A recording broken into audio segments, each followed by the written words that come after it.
Here I am, part 3. Now, again, to the coroner inquest.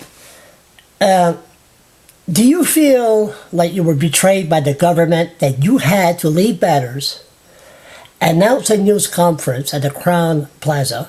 Mm-hmm. All the media was all there, and you and I know did fantastic work with Steve Murphy. Mm-hmm. I remember that.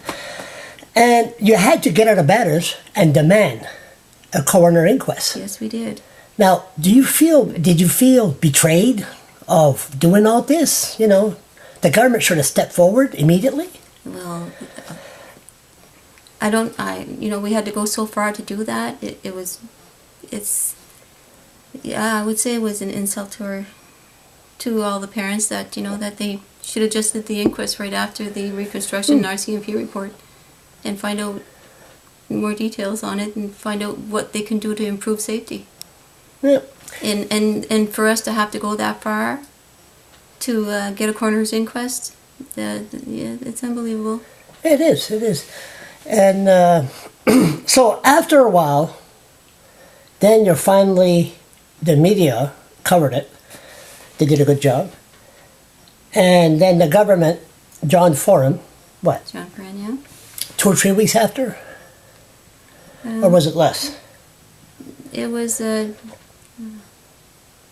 what are you saying? Close to a month after they announced they would have a coroner inquest. Mm-hmm.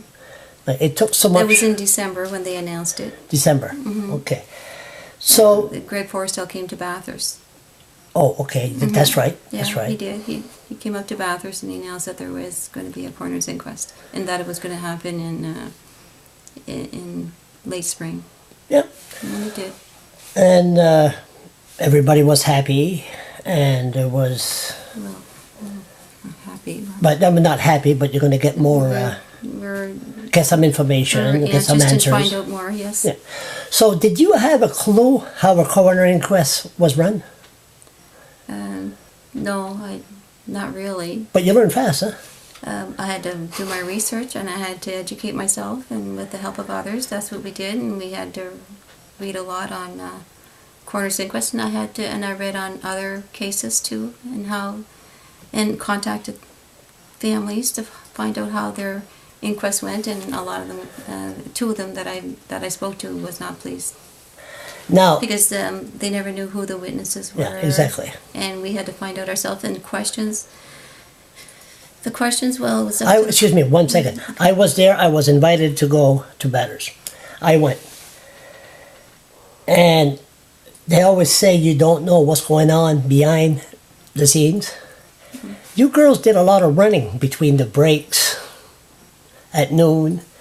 You didn't know who was going to be the witnesses. Well, we were trying to get prepared for. We didn't even know if they were going to have a Class 2 professional driver as a witness, and we wanted to have a logbook presented there, and we wanted to have the trainer manual that they used as a Class 2 driver, and we couldn't find one with the QB bus drivers. 1253 came to Bathurst, and we did find a bus, and then we had to get some copies made, and there was a lot of running around to get prepared for each day.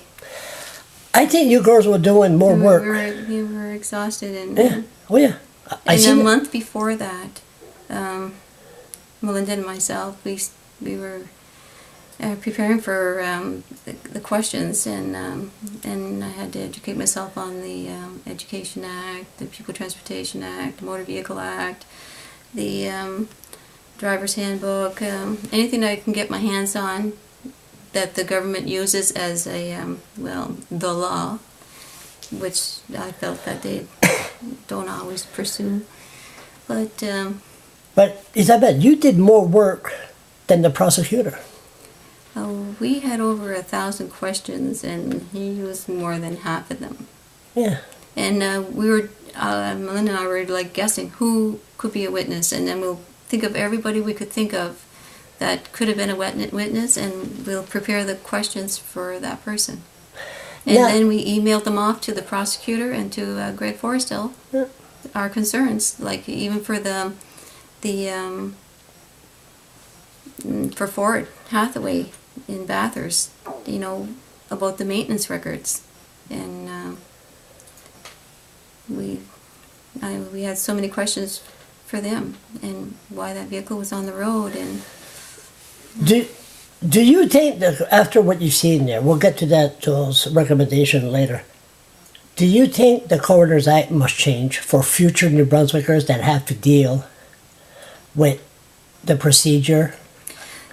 Yeah, because I don't feel that they inform families enough to prepare them for a coroner's inquest, because they think it's just go in, sit down, walk into a courtroom, and all the problems will be resolved, and that whatever recommendations come from it, that the government would implement them. But it doesn't work that way. No. It doesn't, and because you don't know who the witnesses are, and then and you're sitting there, and if you're not prepared to ask questions and not knowing who the witnesses are, is very difficult, because you have to listen to what the prosecutor is saying and the answers from the witness, and then you're thinking of questions and you're writing them down on these little post-its, because this is what you do. Give the post-its to the prosecutor so he can ask the question. And it's very difficult trying to listen to the witnesses' answers to the questions that the prosecutor's asking, and you're trying to think of everything in your head. And but that's not your job. It's supposed to be the prosecutor's job. Well, sometimes maybe the prosecutor doesn't see an angle that we as parents True. there, that, you know, that we wanted, that he never thought of a question that we might have that didn't really, that he ever never thought of. One part, I'll just add my little personal view, one part I'll never forget during the session was the RCMP, Isabelle. My God. I contacted, well, we were in contact since the beginning. What a man. I mean, he spoke very, I shook his hand and just, he made the RCMP proud. But that was the act. Okay, part 3.